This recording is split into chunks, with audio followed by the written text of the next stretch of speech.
My name is Sarah Shevlin. I'm the Director of Women's Ministries here at Emmanuel, and today we're going to be taking a look at the parable of the rich fool. It's found in Luke 12, verses 13 through 21, if you want to follow along on the screen. Someone in the crowd said to him, "Teacher, tell my brother to divide the inheritance with me." Jesus replied, "Man, who appointed me a judge or an arbiter between you?" Then he said to them, "Watch out, be on your guard against all kinds of greed. Life does not consist in an abundance of possessions." And he told them this parable. The ground of a certain rich man yielded an abundant harvest. He thought to himself, "What shall I do? I have no place to store my crops." Then he said, "This is what I'll do. I will tear down my barns and build bigger ones, and there I will store my surplus grain. And I'll say to myself, you have plenty of grain laid up for many years. Take life easy, eat, drink, and be merry." But God said to him, "You fool, this very night your life will be demanded from you. Then who will get what you have prepared for yourself? This is how it will be with whoever stores up things for themselves, but is not rich toward God." So I think the question here is, what do you value? Jesus is warning the people against greed of possessions. But I think the deeper question is, what do you value? Where is your treasure? I think one way that we can look at this is with these two things. Where we spend our time and our money, those are the ways that we can see what we value.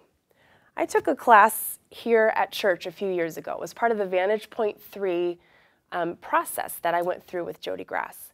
And one of the things we had to do is we had to list out things that we valued, whether it was family or leisure time, generosity. Then what we had to do in our next assignment was to spend a week recording all the ways we spent our time and all the ways we spent our money. Then to come back and look and see how those things matched up with what we had listed our values to be. I might say that family is a huge value, but are they getting my time? Or are things like Netflix getting my time? I might say I value generosity, but is my money reflecting that I value generosity? It was a good process for me to look and see if my time and my money matched what my values were. Because at the end of the day, our time and our money will reflect our values. One of the things I've been doing over the last few months is I've been working on a process of what some people would call decluttering. I'm trying to go through my house, get rid of things, and just rid our home of excess. And what I'm finding is that it's also spilling over into other areas. I'm trying to rid our schedule of excess. I'm trying to rid my mind of excess. Because in reality, all of our storehouses are quite full. And what happens is those storehouses aren't necessarily full, but being put to good use. Those things are causing us extra time or extra money, but that are not being spent towards things that we truly value. All the things in my home cause me time. They cause me stress. The more things I have, the more time I have to spend cleaning them, organizing them, putting them away, thinking about them, dealing with them. The more I can take away the stuff, the more time I have, the more mental energy I have for things that are more important. As I've learned to declutter our home, our schedule, my mind, it frees my emotions up, it frees my mental energy up, it de-stresses me so that I can truly spend my energies, my time, and my money on things that matter. Practically, it means I can give away things to people that might bless them instead of storing it up for myself.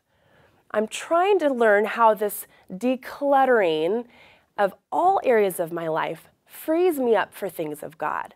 I want my time and my money to reflect that I value God more than anything else. It's interesting because Jesus says life does not consist in an abundance of possessions. But then Paul in 1 Timothy tells us what life does consist of. 1 Timothy 6:17 through 19. "Command those who are rich in this present world not to be arrogant, nor to put their hope in wealth, which is so uncertain, but to put their hope in God, who richly provides us with everything for our enjoyment. Command them to do good, to be rich in good deeds, to be generous and willing to share. In this way, they will lay up treasure for themselves as a firm foundation for the coming age, so that they may take hold of the life that is truly life. Jesus tells us life is not about possessions.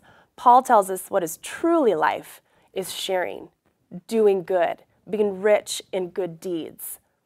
I hope that as I continue on this journey of evaluating my time and my money and my possessions, that I will truly be able to, my life will reflect my values. My prayer is the same for you.